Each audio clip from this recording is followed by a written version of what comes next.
And welcome to another edition of the Wake Up Late with Dougie Show. I am your host, Dougie Almeida, coming to you live from Deerfield Beach, Florida, an undisclosed location where I come and hide when I come back to Florida.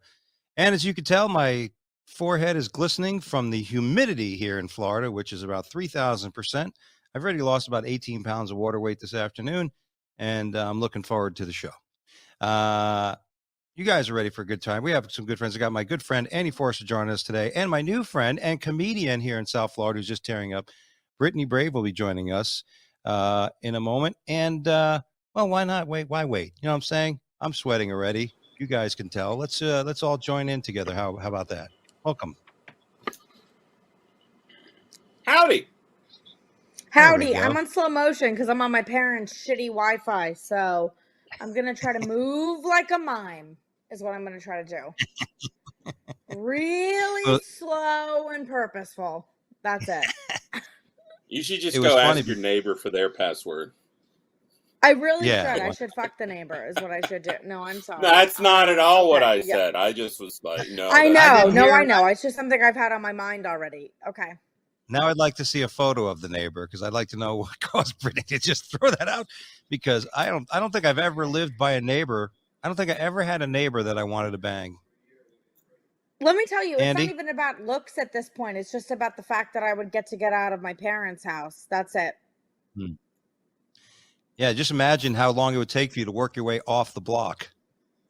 Right. Have a lot of fun, you know. That's a chain of events. Anyway, welcome to the show, guys and gal. And Andy, you've been on the show before. We've worked together before. Yes, sir. Brittany, we've worked together. I don't know. We haven't worked actually together. I don't think we've been on Not the show directly, together. no. But we actually survived the South Florida Improv holiday party where everybody caught COVID. Nice. Oh my God. Nice. Yeah. Did you catch it at that time? No, I didn't, because I had it 2 times before. I lived in New York, and that's what brought me down to Miami, back home to Miami, was because of COVID. I had COVID before COVID was trendy, if you will. Good. Really? Gosh. Yeah. So you've had it twice. Twice. Yeah. Wow. Yeah. So when everybody was getting it at the holiday party, I was like, okay, losers, you're about a year and a half behind. Okay. Yeah. Yeah. Well, that was the second time I've had it. I caught it for the second time myself. So, wait, so you did get it, Dougie? You got it? Yeah. After the party? Oh, wow. Yes. Oh, wow. Yeah. So it was, but I feel good. I feel like I was boosted. I feel like, and who would have thought that if you were going there to kiss some ass, you would have caught COVID, because every comic there was there to kiss ass to try to get points with the improv. Oh my gosh, it's so painful to watch. I'd rather have COVID than watch comics try to get booked at the improv. Okay. I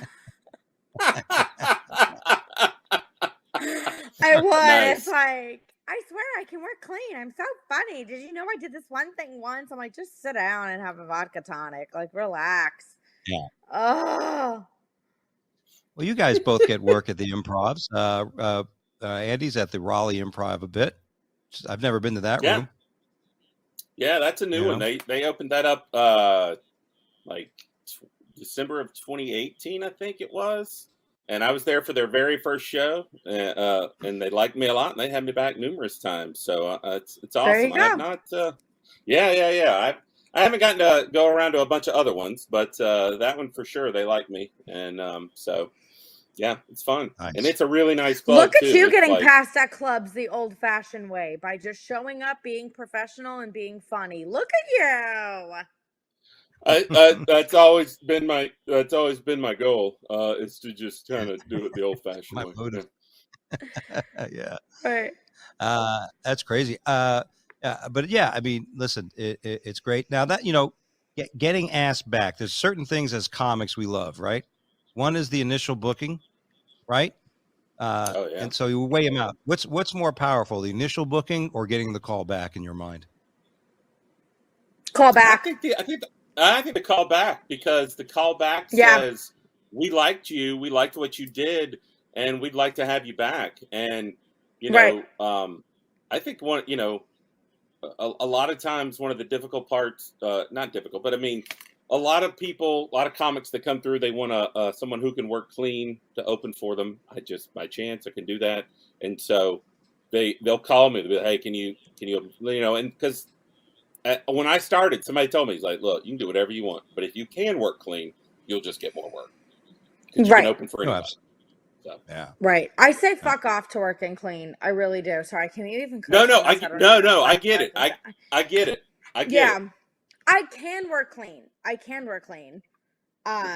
That's the trade part of being a comedian. I feel like there's the product and then the service, and the product is what it is that you want to put out free of anything. And the service is the ability to be a comedian and be able to show up and provide comedy and make people laugh.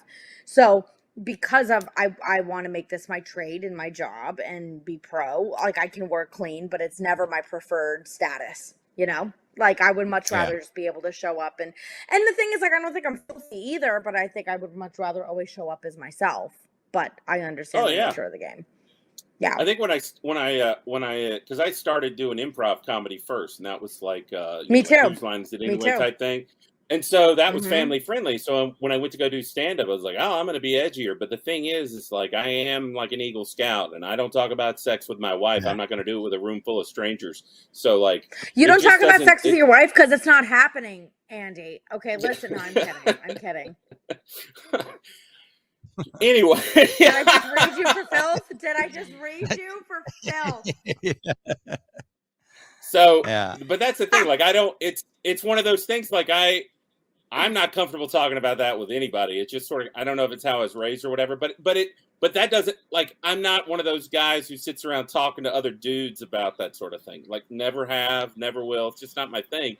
So that's like when I was trying to be like a little edgier when I started doing stand up, it's like, yeah, that's not really me. It doesn't really fit with who I am.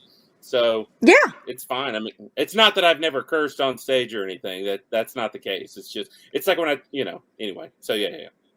No, totally. I feel the opposite. I feel the opposite. Like, I feel like as if whenever I'm forced to be, I can do clean, and it is a nice challenge as a comic and writer to do clean, to see that you can, right? And work a premise back and really slow it down. But I am the exact opposite, where I was raised very Italian Catholic and like a maniac, so I'd much rather just let it rip and let it fly. But yeah. And I love that. I listen, I'm telling you, I think I was listening to Mark Maron today, and he was talking to Jeff Foxworthy, and Jeff Foxworthy's like, I'm going to come to your show. And Mark's like, it's not really family friendly. And Jeff goes, I've been doing this for almost 40 years.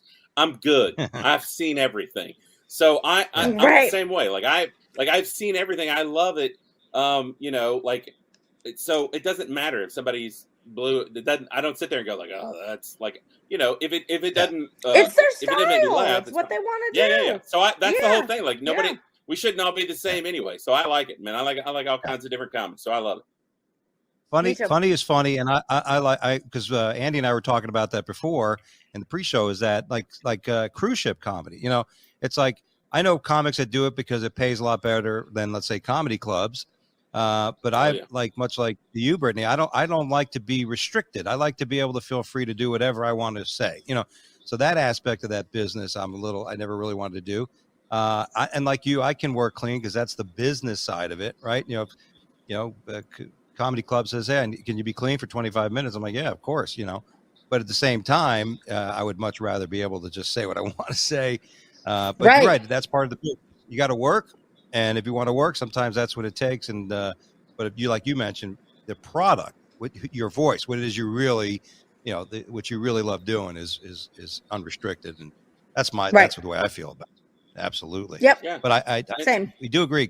Clean definitely gets you more work, because there's a lot of headliners or people that don't want dirty comics and or really funny comics to open for them. we have those folks. Oh my gosh, yeah. You get all these restrictions. Not be clean. No crowd work. Do this joke. Don't do that joke. Do this. Don't do that. Have you guys ever had that? You ever had a comic tell you stop, no more crowd work, or don't tell that joke? Yes. And if you ever have that? Yes, I feel like I've opened. Yeah, no, go ahead. Yeah. No. You were talking. I apologize. Brittany, go ahead. No, I've opened for wonderful, incredible comedians, and you can tell a comedian's security immediately in how they treat their openers and the people that are also on their show or hosting at the club that weekend, like Jessica Kirsten, Judy Gold. Like, they're fucking fantastic, and they're like, be you, do you, like, whatever it is you feel. This is just as much your show as it is everybody else. And then I've also opened for people, of which I won't drop names, that have been like, don't do this and don't do that and no crowd work and please be clean and also wear your hair like this and don't do this joke and don't do, and you're like, oh boy, this is stressful. Wow. This is not fun. Like, yeah. I had a headliner one time tell me to put my dick to the left of my pants instead of the right. I'm like, well, that wasn't my dick. Dougie, don't stand for that shit. No, my dick goes where it wants. My dick goes to the right. Mine too. My dick is conservative. My dick is a Trumper, I think, because it goes so to the right. I think. Well, but it's interesting, right? When that happens, I've had that happen where they said, you know, and I mean, listen, if truth be told, crowd work is the gem. You know, crowd work is my specialty. It's flawless. Me too. It's great. It's very strong. So, you know, I'll do it when it's fitted. You know, if I'm opening for somebody, I won't just go, hey, how you doing? Where you from? You know, it's poignant. It's to the point. It's for a specific purpose where I wanted to go. And when they tell me that, I'm like, can't you just add on to it? I mean, are you so restricted that you can't hear what I just said? You know, but hey, it's their show. Find something else to say. Right. Yeah. Right. Oh, we had a little choppy there, but we'll get it. Yeah. No, go ahead, Andy. No, I was just gonna say I agree. I've had headliners that will give you restrictions. I've had others that do the thing where they're like, hey, it's you. You know, the two ladies you named are awesome.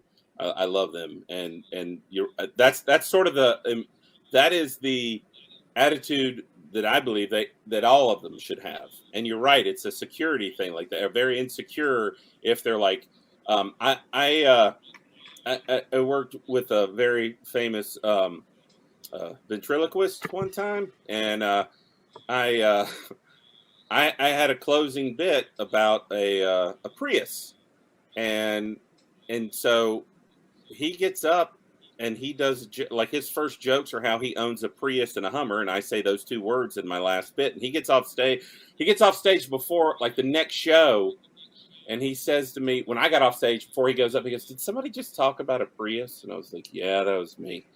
And you could just tell, like, A, he didn't watch, and B, it made him just super mad. And I was like, yeah, but I didn't know he was going to tell that joke, especially the first time. Of course. I didn't know he was going to tell the joke. So I stopped. I didn't do it the rest of the weekend after that. I was like, all right, I won't do that again. And he was like, no. I was like, no, I'm not, you know. Yeah. I'm dumb, but I'm not that dumb. Yeah, because you're like, it's clearly an issue, asshole. Like, yeah. Yeah. So it was fine. And it was, you know, it all worked out. It's fine. I was like, okay, I won't do that again. So. Well, thanks, Andy. There's not that many successful ventriloquists that we can point out who it might be. You know what I'm saying? Can't be Otto and George. That is exactly who I was going to say for fun. It must be Otto and George. Can you imagine Otto and George? Or what is Lamb Chop? It was Lamb Chop. Okay. It was what's her name in Lamb Chop? Well, that's amazing. It's good that, you know, we all have these challenges on the way up and all this kind of stuff and the things we go to. But the only thing I can say I'm mad. No, go ahead, Danny.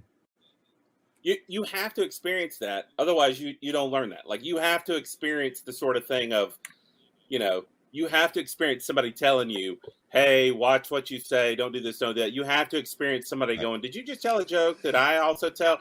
Otherwise, you don't learn, and then you don't realize, hey, I watch every comedian I work with because I love comedy.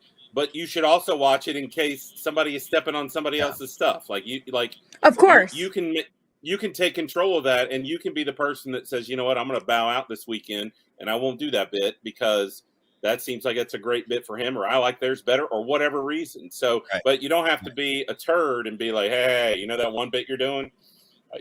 don't do it. Yeah. Like I have a bit about Winnie the Pooh, and some guy did a Winnie the Pooh joke before me, and I've taken him on the road with me. And so in my head, I'm like, I just need to figure out a different way to tell that joke. That's all. That's it.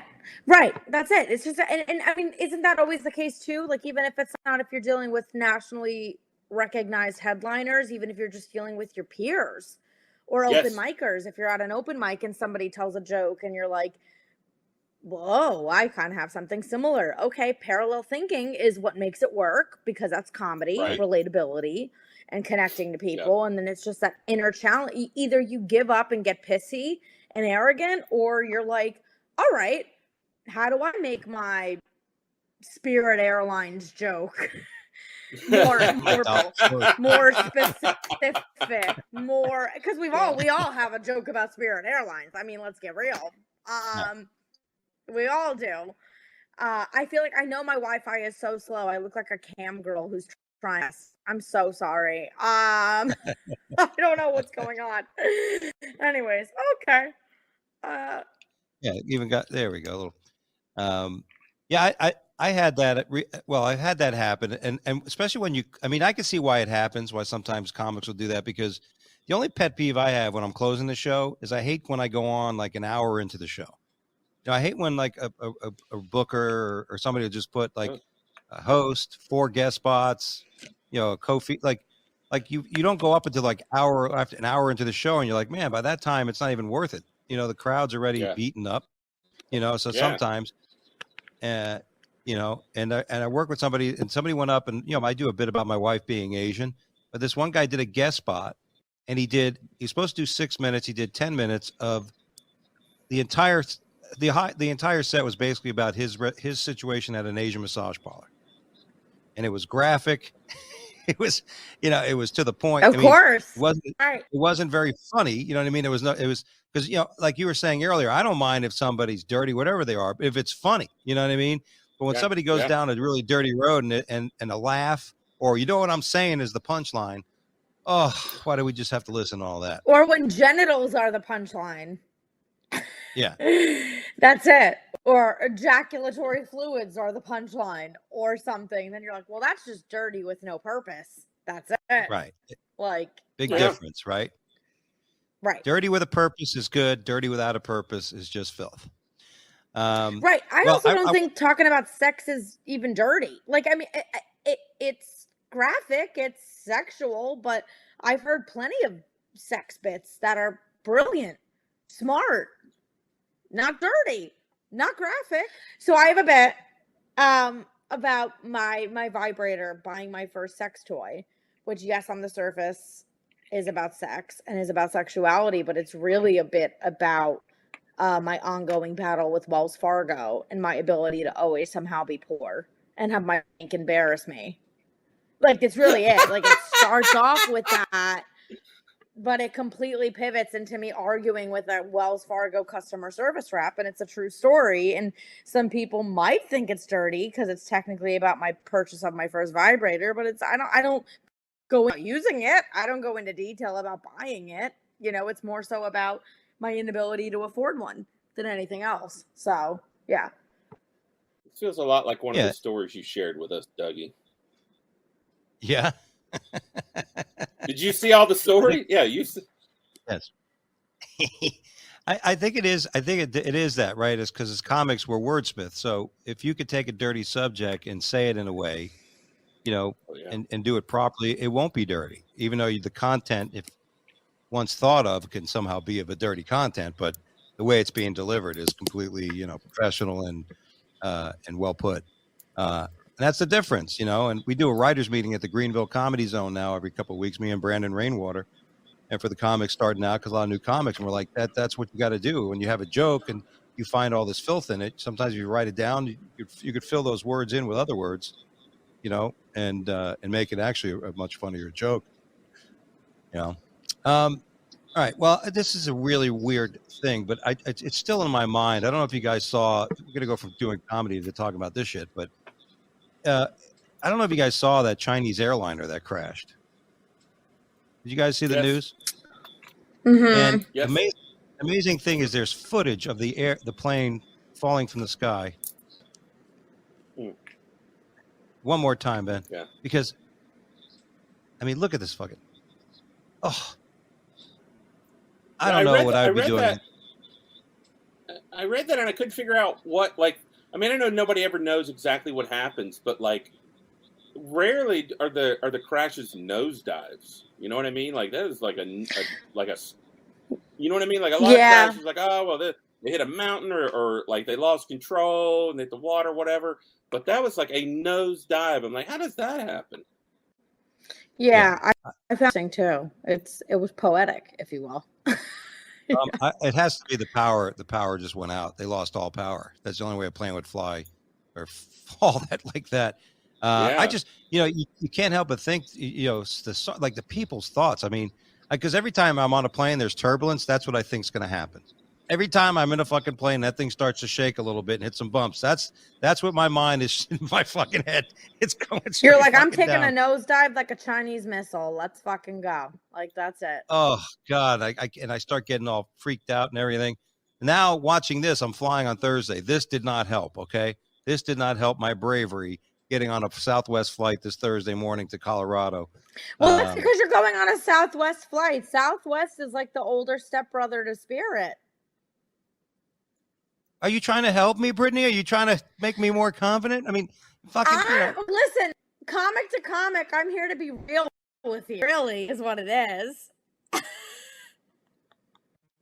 I always thought Southwest had newer fleet of planes than most places. So I think they do. That's true. I mean, I think anything's better than Spirit. Yeah.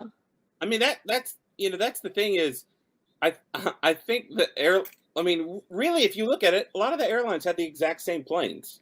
It's just about their service. So it's not, I have heard lots of like, Spirit and Frontier, and I know they're merging, to whatever they're going to be.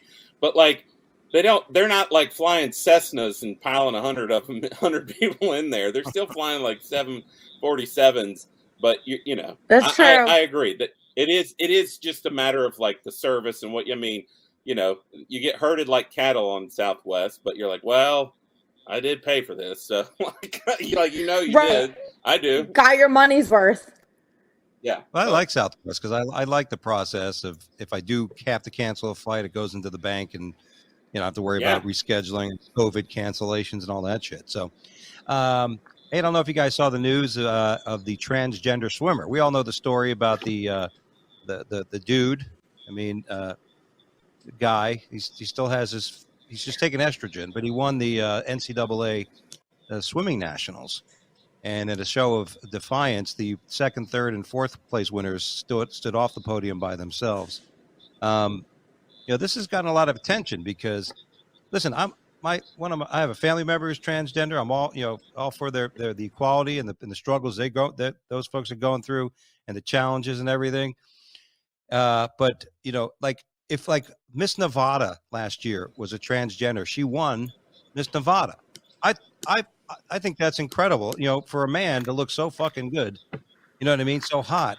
And she looked hot. I mean, listen, I would have been fooled. It's not like I hadn't been fooled before in South Beach after doing Molly, but I'm just telling you that, but there's a man who now looks like a woman who's sexier than a woman. That's an achievement. You know what I'm saying? But here you have a man who's competing against women and winning, and not just winning, but winning I don't think it's fair. You don't? Yeah, no. Listen, I love the gays. I have friends who are transitioning, who have transitioned. Like, it's not even an issue of that. But like, if we're going to come down to competitive sports, like a battle of physical ability, I am the biggest feminist on the planet, but I also understand that men are built different. And men can carry things I can't carry. Men are faster than me. Men are stronger than me. It's hormonal. It's biological. So I see something like this, and they're like, it's somebody who is not fully transitioned and has predominantly, I would assume predominantly like testosterone in their body. I can see how those cis, straight, female women would feel like, what the fuck? Like, by the way, I sorry. Like, I would think the same thing. Like, I would be like, yeah, that person is built different. I mean, honestly, just the height, just the height. Like the you know, it's and believe me, there's a family in my neighborhood, and they're all like, the lady is 6'4", and the husband is too, and so they're all really tall. So it's not that there aren't ladies that aren't that tall, but when you see, even though they're on a shorter platform, you can tell that the person who won, as they say illegitimately, is definitely taller. And when you're taller, you're gonna get there faster because you are longer in the pool, and your legs are gonna kick more.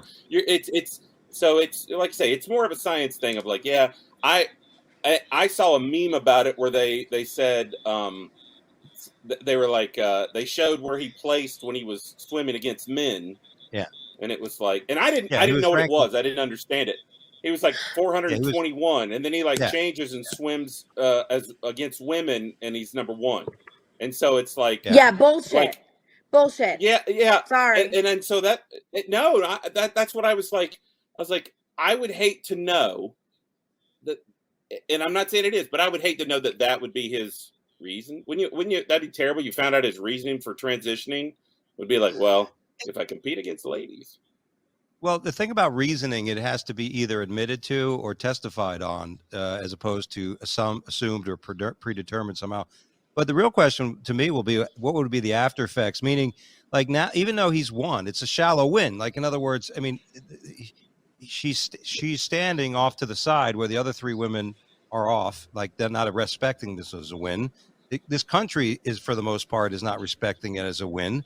And, you know, eventually it's got to, I don't care if you have that, every time she looks at that statue on the mantle, you know, she's going to remember that, hey, I won this when I was a man, you know what I mean? And it's just like it's empty. It's like all this for nothing, which I think it may cause a lot more depression on the individual, you know, because that's what the big thing is about transgender. There's a lot of depression. There's a lot of agonies and things like that within the persona that they're dealing with and the challenges. And I think that this person went this far, and I think it's kind of one of those things that are that's backfired in a sense. What the fuck do I know? Yeah, I agree. She said in the article that she just kind of blows it off, like, whatever. I'm worried about my swimming. I'm not worried about, you know, what people say. And I'm like, there's no way you can get past like, she's almost like, what controversy? I'm like, no, come on, dude. Yeah, like, don't play stupid. And I call everybody dude. Like, I call everybody dude. Yeah, no, I do too. I get it. And pronouns. Yeah.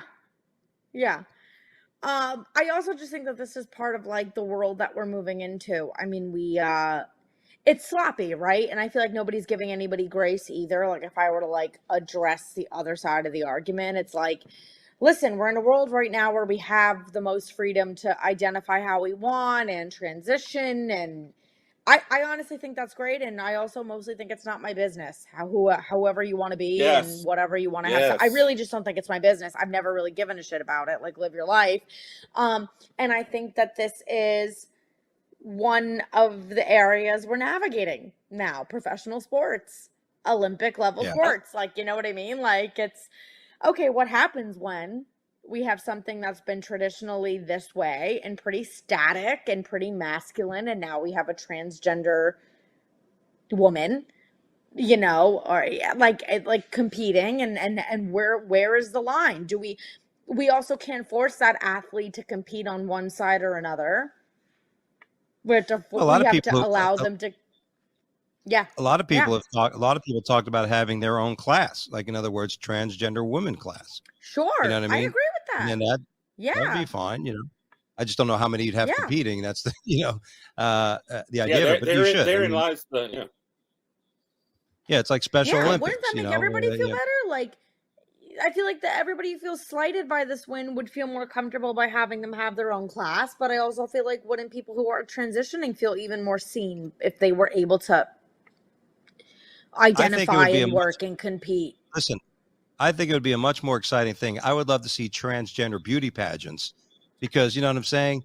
That would be entertaining. You know, that would be like, because you'd be able to see a whole array of folks, you know, and I mean, you feel bad if you're a judge. You can't say, well, you look too much like a dude. You know what I mean? Right. I mean, how are you going to critique the contestants? Well, why did you pick Mrs. Arizona? Well, I saw her balls.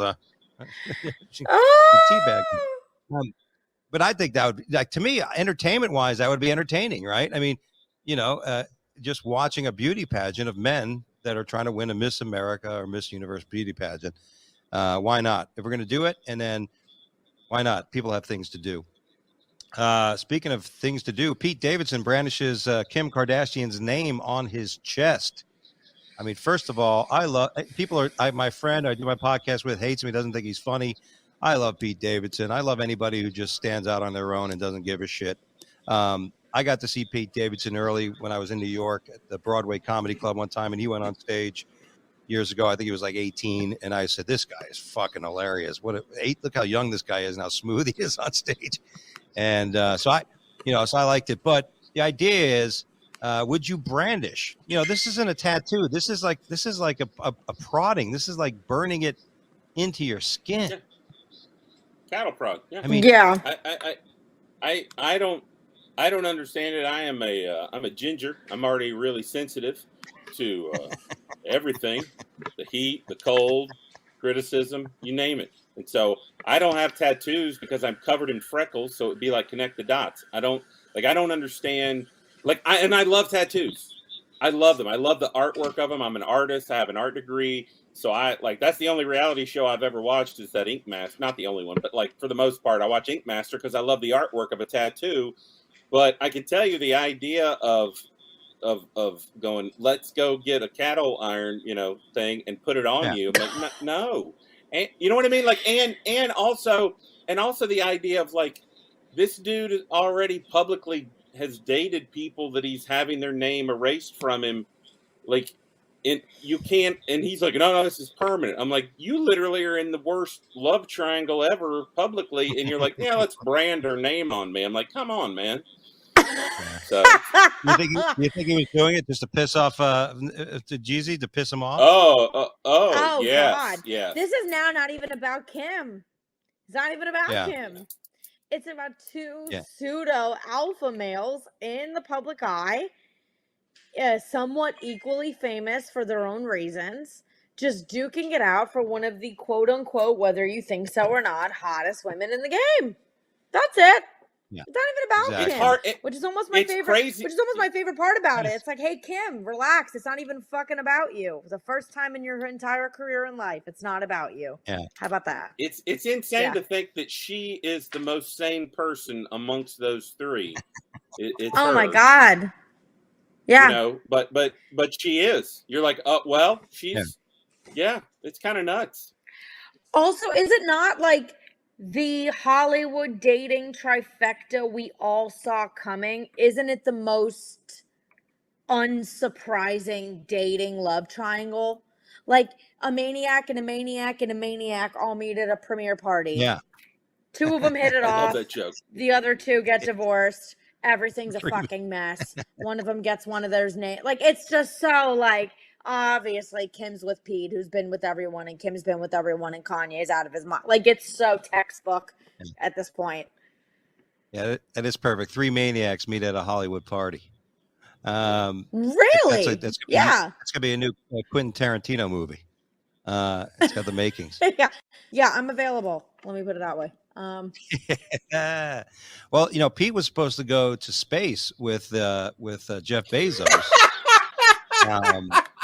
Which definitely would have made him. He was that was the storyline. He's officially so the wild. luckiest man on Earth. He's banging everybody. Now he's going up fucking space. But they changed the date, and he's way too busy getting brandished and banging chicks to be able to make the next rescheduled flight. But I don't know. Would you go up? What would he do in space? What would he do in space? He'd fuck an alien. Think he's funny. He'd probably end up fucking an alien. Right. I think he's funny. He would be the only person in the capsule banging somebody. This girl didn't even get on the rocket when we got in here, and he's going to be up there at the Million Mile High Club. That would be the next piece of celebrity gossip, is that he cheats on Kim with a fucking alien. Like, and everybody would lose their mind. NASA would sponsor. Like, what is he doing? And I think, like I said, I think he's funny. I think he's talented. I've heard he's a very nice person. But it's like, what are you doing going to space, brah? Just go sell edibles to kindergartners. Like, just do what the Lord wanted. Yeah.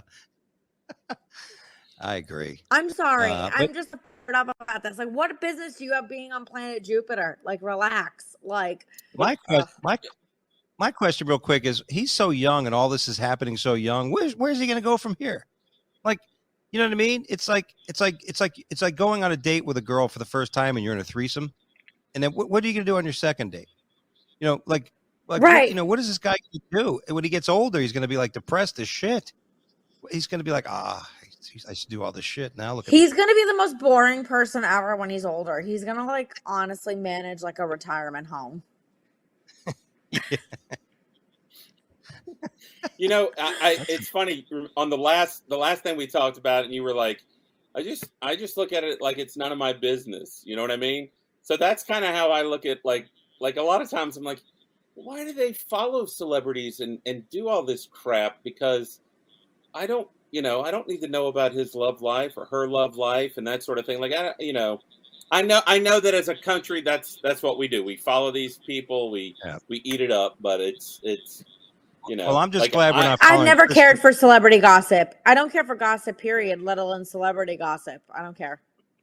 I'm just glad we're not following Chrissy. I'm just glad we're not following Chrissy Teigen's every fucking move. I don't care about Chrissy Teigen. I don't care about her. I think she's talentless. I think she's horrible as an entertainer. And I like what's his name? Her husband's a couple of his songs, but John Legend. John Legend. Oh, I love John Legend. He's so great. Yeah. But enough for that. Okay. Well, speaking of this stuff, I don't know if you guys know this, but they're actually looking at making daylight savings time permanent, which I'm all for. Me too. Right? I like it when it's light out later. I don't care how dark it is in the morning when I wake up, because I usually don't wake up that early anyway.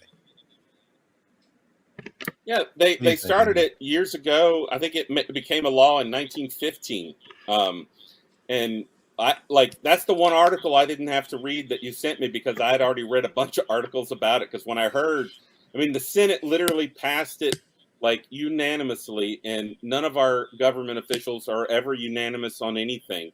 So I think as a country, we're pretty much like, we're all real sick of it. Yeah. I don't know. I think that's so funny, by the way, that you're like, we're never unanimous on anything, but setting the clocks back permanently, that creates unity. Yeah, seriously, that's the only thing that they've been unanimous on since forever. Yeah. It's insane. I'll tell you, in college, my wife and I, when I met her, we kept screwing up the daylight savings times, either in the spring or the fall, and we would never remember. And I was late to things, again, it was only a couple of times, but it was like, and you find out at the end of the day, today was daylight savings time. I was like, I had no idea. That's why I was. I have no idea. I have no idea. I'm living back in Miami, and I'm living with my parents again. And my mother is obsessed with things like daylight savings time because she loves structure and she's a white woman. So, she's just always like, we're falling back. We're springing forward. We're going ahead. We're losing an hour. And I'm like, I need money. Just please Venmo me $100. I don't care. She's like, did you change your clocks? I'm like, Mom, I'm a millennial. My clocks don't need to be changed. I have iPhones, iPads, and iMacs. They change on their own. No. Yeah, I don't get. You're clearly not getting your time from your microwave and your oven. And that's correct. I'm not analog, okay? It's so funny. I remember I dated somebody that was actually arguing with me once, this is years ago, that you have to do it at a certain time at night. The night up. I'm like, I think it's okay if you got to get up. That's my mother. She's like, we got to get up. Waking me up. She's like, we got to change the clocks. I'm like, Mom, we all have iPhones. They're fine. Go back to bed. This was way before the iPhone. This is years ago. And I'd say it doesn't matter if I change it in the morning because I'm sleeping through it. As long as I know when I get up in the morning, I'll just fucking change the time. It doesn't have to be done at 2 a.m. Oh no, you better do it. I go, or what? Is the fucking world gonna stop fucking rotating? Is something gonna happen? It's like Y2K. Everything's gonna go fucked up now all of a sudden. Yeah, like in the grand scheme of things, an hour is nothing. An hour is nothing. Yeah. My 1 p.m. and 2 p.m. look the same. I'm a fucking comic. They're the same. I lost an hour of work during daylight savings time. The spring forward. I was on the radio in the middle of the night, the DJ, and I got sick. I was there from midnight till 6 a.m, and it was like, well, you're losing an hour of work. I'm like, y'all aren't gonna pay me. They're like, well, you're not gonna be here for 6 hours. It's like, that is not my fault. That's capitalism. Exactly. That's not even daylight savings time. That's capitalism. Yes. Well, this year I got kind of screwed because I was in Panama City doing shows, which is Central Time from Florida, and so it took me 7.5 hours. It took me 7.5 hours to drive home on Sunday.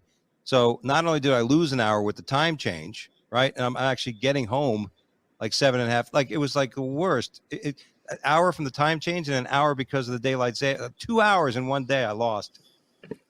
I felt screwed. Yeah, I didn't feel right for a week. So, speaking of what's next, Jussie Smollett gets freed after only spending a few days in jail while his appeal case is being heard. I think Jussie Smollett and Pete Davidson have two different futures, of course. I don't know if they'll ever collide. I wonder maybe Pete Davidson, that's how top it'll fuck Jussie Smollett one day. Can you imagine Pete Davidson and then fucks they'll Jussie both Smollett? win the Olympics as transgender men. Yeah, they team up as a bisexual fucking bilateral bisexual shooting team. I don't know. Conjoined. They'll get conjoined. Yeah, they'll become conjoined. Yeah, Pete Davidson will brandish Jussie Smollett's penis onto his chest, and they'll go around as a team. Don't tell me you didn't think of that, Andy. You look at him with that face when I said penis on his chest. I didn't. You never had a penis on your chest? I mean, my brain does not work like everybody else's. It's very weird. I know. I'm very sorry. Yeah, that's all right. I was about to say, like I've had a lot of penises on my chest, and it was during 2005 to 2009 when I was in college. So there you go. That's when it happens. You know, when I used to mentor kids in the boys club, in boys clubs of America, I used to tell them that. I said, listen, when you go to college, that's when your numbers shoot up.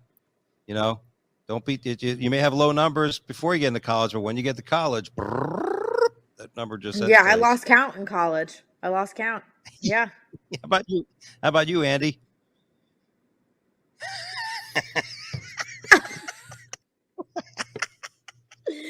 But isn't it funny how it gradually gets slower into your late 20s? Well, for me, it does. My wife. That's the politically safe answer for Andy. Yeah, no, it is not. It is 100% true. That's awesome. I'm not making that up at all. Yeah. That's great. I relate to that. I've been with my wife now. I've been with my wife for a quarter of a century, man. So I understand what that means. Yeah. That means one. My parents have been together for 45 years. That's awesome. 45 years. And I know they've only been with each other because they're miserable. My mom is laughing in the background if you can hear it. That's how I know they've been faithful. They're miserable. Yeah. Getting every fucking minute of it. I know. I used to always say that about my mom and dad. This is actually, it's so funny. It's like a new bit I'm writing because I do about family. But, it's like my mom, God bless, my mom was not well and she was in hospice for a few days, when everything was ending. And my sister-in-law looked at my mom, and she looks at my mom and says, Mom, my dad's name was Dionisio. And my mom, she says, Mom, Dionisio's up there waiting for you. Dad's waiting for you. And I looked and I go, I don't think he's up there waiting for her. I don't think he's fucking waiting. I think he's running and hiding. But nevertheless, that's family. Russia asked for Alaska back. Should we give it back? And if we don't give it back, what should we give them back instead? Or instead of Alaska? It's TikTok influencers. Yes. Okay. That's a bargain. We could talk. We could say that. I agree. Yeah. Yeah.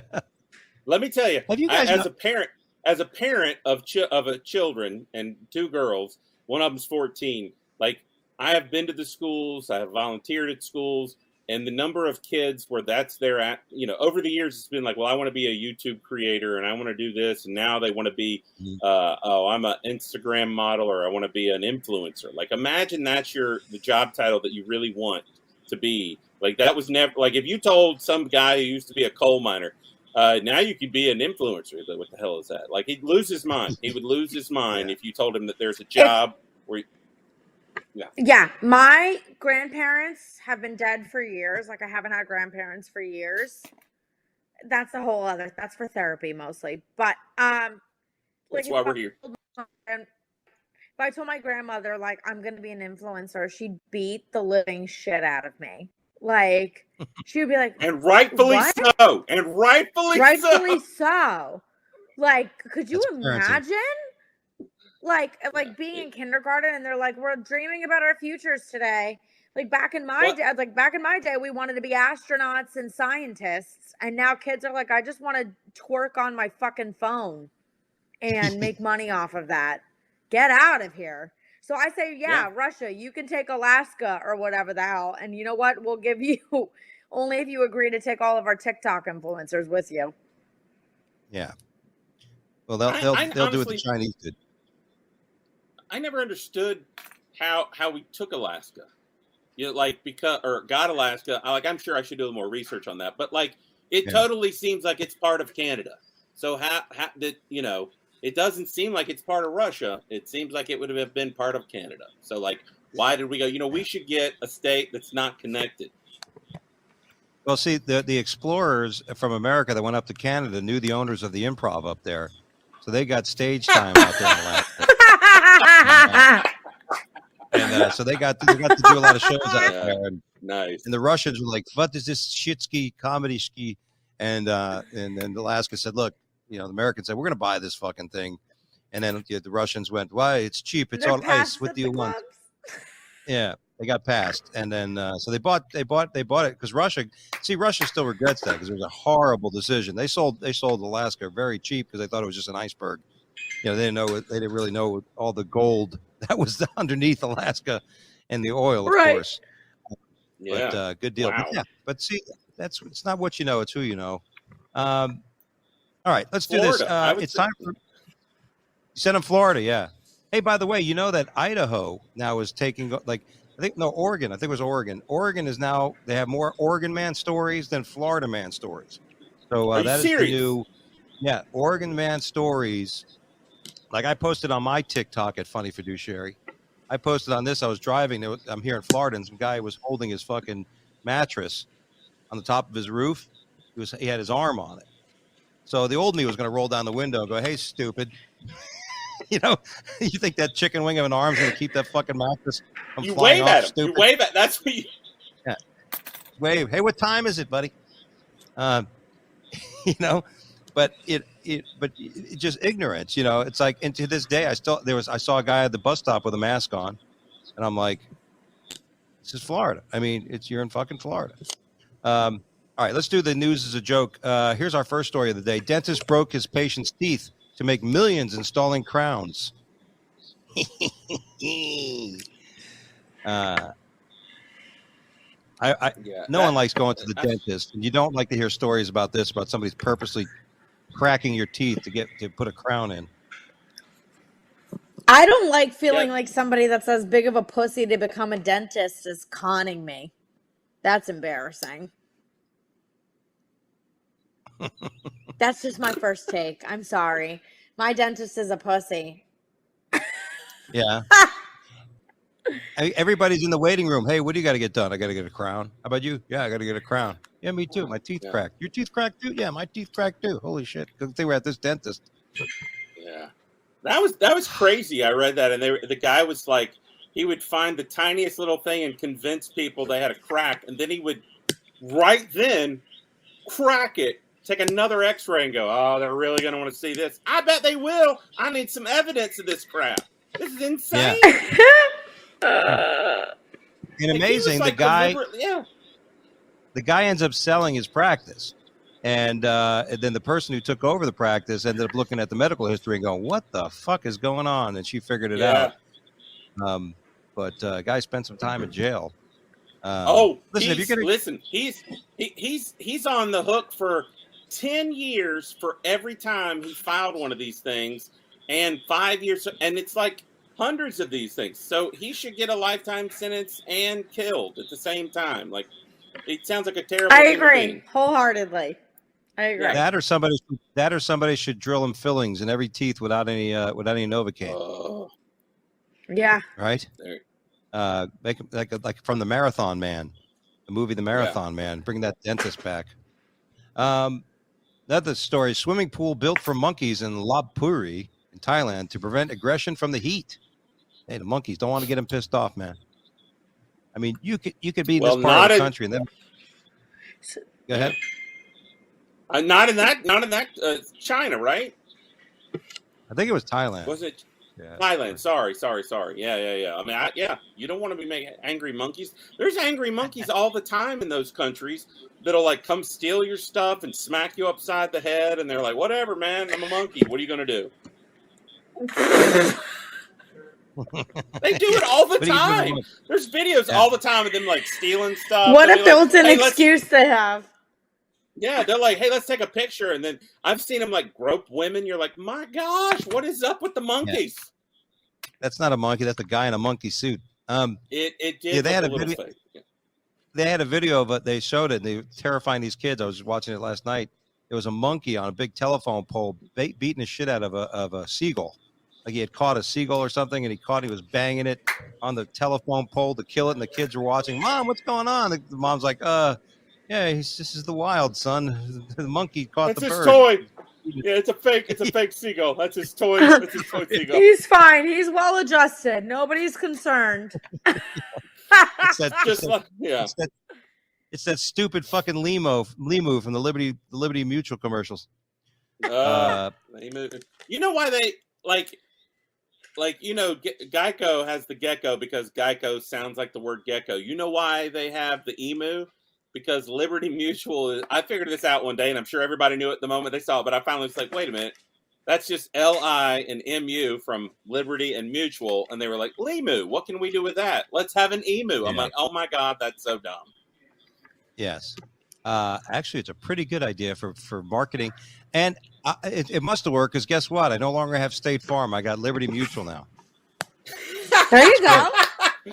I'm waiting for you to say they're our sponsor today, and I'll be like, I'm sorry. I'm real sorry. We have faith in American marketing all over again.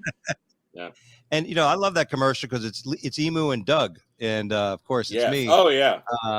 Yeah. And, but I had, and now I got Liberty Mutual and the technology. We have that thing on our phone, which measures our driving and shit, and it's crazy because it's fucked up. It's geared for women because my numbers are better. My stopping is better.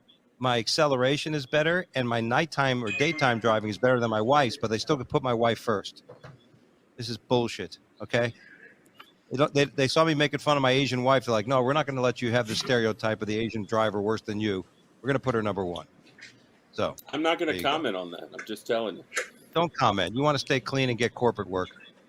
That is not it. Myself. I'm just not making fun of. I'm not making fun of your wife for you. That's your job, Dougie. Right. It's my job.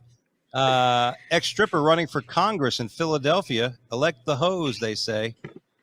Well, at least some of that money I was giving on the stage was actually going to something better. Because every stripper in South Florida I ever gave money to was always going to college. We're all going to college.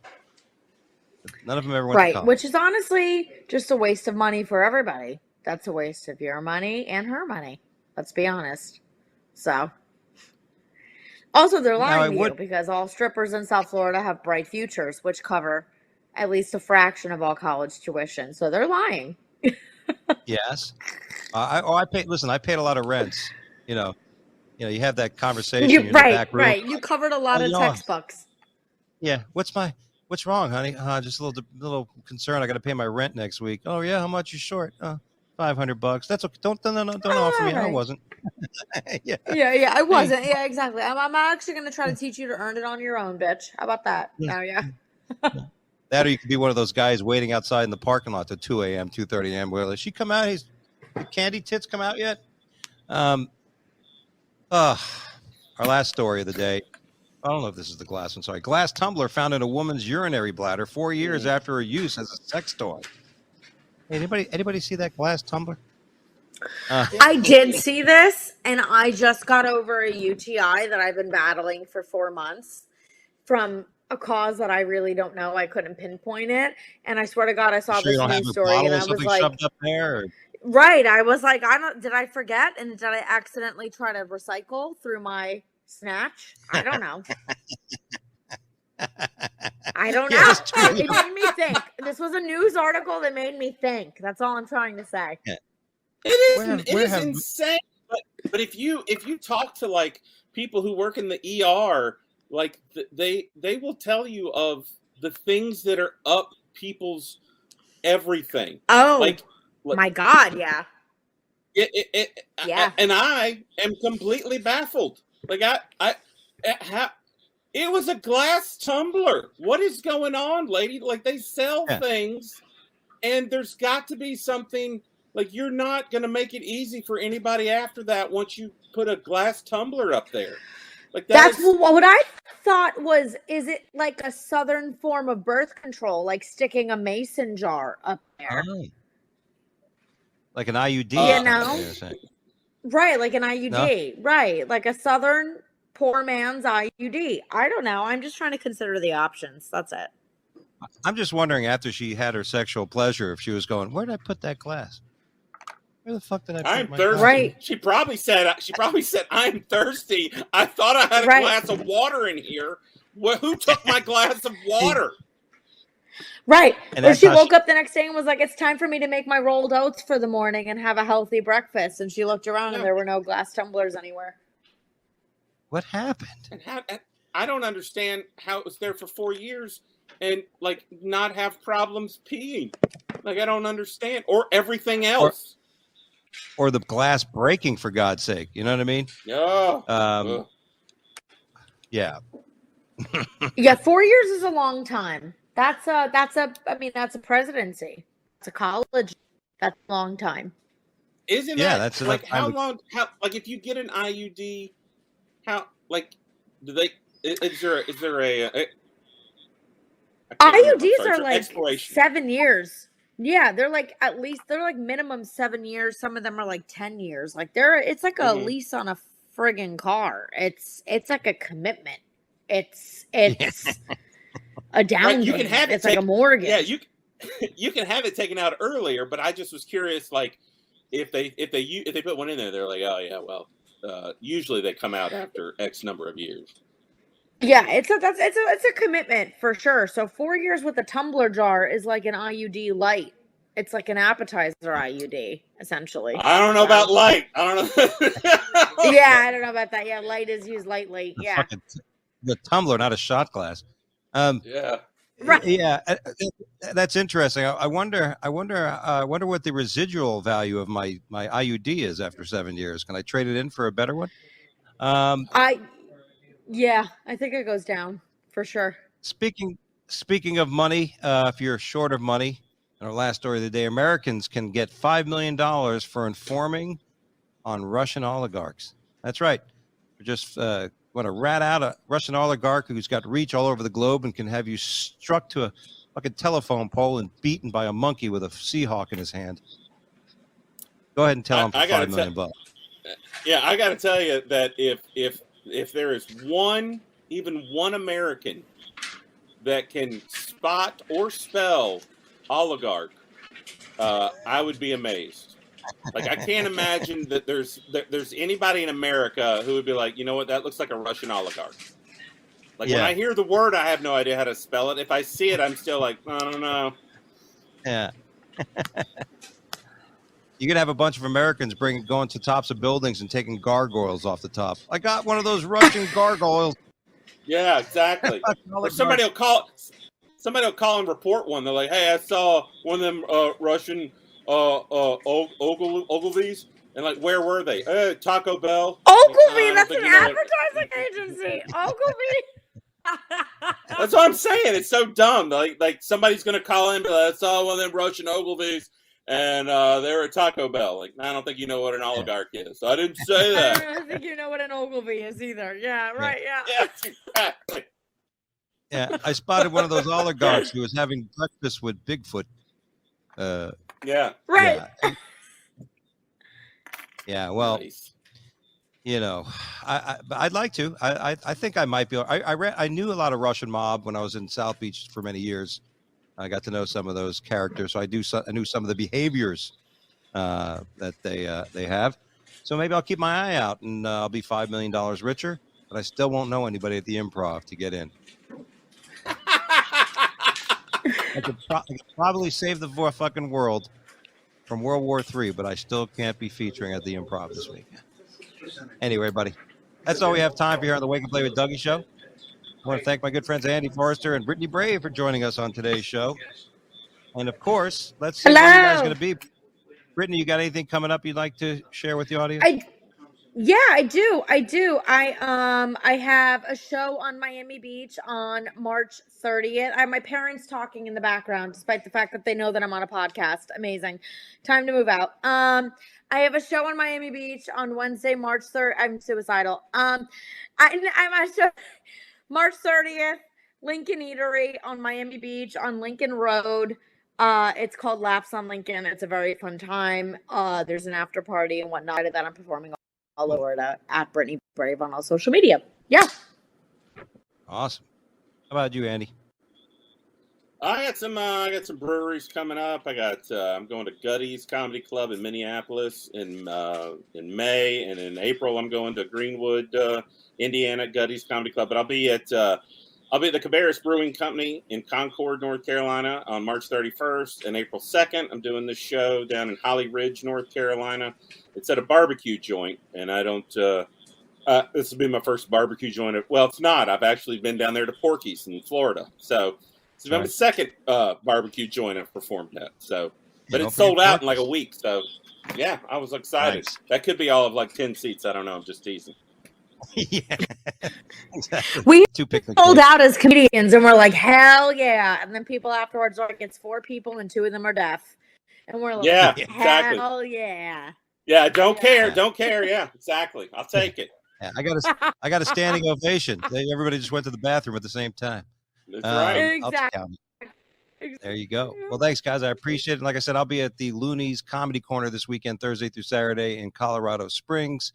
I also got some dates at Little Rock, Looney Bin in April. Go to DougieAlmeida.com for more dates coming up, all kinds of things. Again, thanks to Andy Forrester and Brittany Brave for joining me today. And thank you guys for watching and listening. And please do us a big favor. Share the show with all your friends so we can get more followers. And join and subscribe our YouTube channel. Just Google it, of course. As Kamala Harris would say, Google it. And also follow us on Instagram and on our fan page here on Facebook, where you're probably watching us. So we appreciate that. Share it all, guys. God bless. Let's pray for the Ukrainian people that this nonsense comes to an end soon. And for all those people that treacherously flew to the ground in China. Feel bad for those people. They really do. Anyway, guys, God bless. And we'll see you next week right here at the same spot. Take care.